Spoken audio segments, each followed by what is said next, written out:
মুখ্যমন্ত্রীর কড়া বার্তা, তারপরেই নতুন করে এফআইআর দায়ের। আর এফআইআর দায়েরের ৩ দিনের মাথায় ওড়িশা থেকে গ্রেপ্তার করা হলো প্রাক্তন তৃণমূল বিধায়ক নির্মল ঘোষকে। তবে এফআইআর দায়ের হওয়ার পর তিনি কোথায় ছিলেন, এই বিষয়ে কি বলেছেন নির্মল ঘোষের পরিবার, শোনাবো।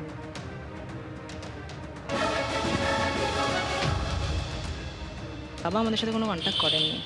তিনি কোথায় গেছিলেন, মানে বাড়ি থেকে বেরিয়ে গেছেন যেদিন, অনেক দিন আগেই, বহুদিন ধরেই উনি বাড়িতে নেই, কিন্তু কোথায় গেছিলেন সেটা আমাদেরকে জানানো হয়নি।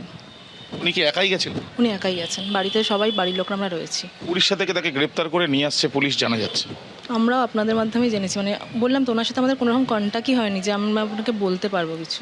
পুলিশের কাজ করবেন, প্রশাসনের মতন এগোচ্ছে, মুখ্যমন্ত্রীর উপর ভরসা রাখছি আমরাও, যে ওনার বয়স হয়েছে, উনি অসুস্থ একজন মানুষ, এবার উনিও সমস্তটাই খতিয়ে দেখবে, আশা করি পুলিশও খতিয়ে দেখবে। মুখ্যমন্ত্রী স্পষ্টত আমরা দেখেছিলাম, তিনি বলেছেন যে তিনি সম্পূর্ণ কমিটেড এবং অভয়ার বিচারের জন্য মানুষ তাদের পাশে থেকেছিল এবং তিনি পাশে। আমরাও তো কখনো বলিনি যে পাশে নেই, বা বাবাও তো কখনো বলেননি যে পাশে নেই। যতবার তাকে ডাকা হয়েছে, যেখানে ডাকা হয়েছে, উনি সবসময় প্রেজেন্ট থেকেছেন। এবার এখনও উনি কোঅপারেট করবেন আশা করি। এবার উনি অসুস্থ একজন লোক, তো বয়সও অনেকটা ওনার 80, তো আমরাও ভরসা রাখছি, প্রশাসনের উপর ভরসা আমাদের রাখতেই হবে। সেদিনকে কি হয়েছিল? তাড়াহুড়োর অভিযোগ তোলা হচ্ছে পরিবারের তরফ থেকে বারবার।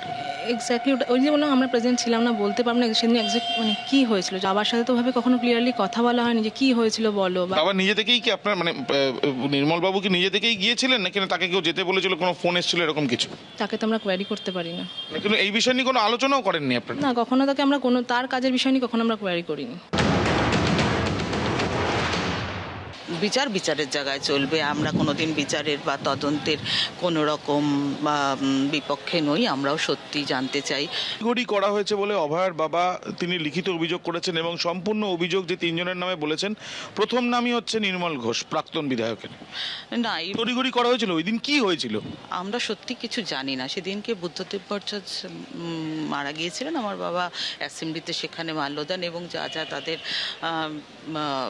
কাজ থাকে সেগুলোই করে বাড়ি ফিরেছিলেন। এখান থেকে লোকাল এমএলএ যেহেতু উনি, সেহেতু ওনাকে জানানো হয় যে এরকম একটা ইনসিডেন্ট ঘটেছে। প্রত্যেকটা কেস, যতগুলো আমার বাবার নামে যেগুলো কেসগুলো আছে, প্রত্যেকটি সর্বৈব মিথ্যা। নতুন করে আমার কিছু বলার নেই।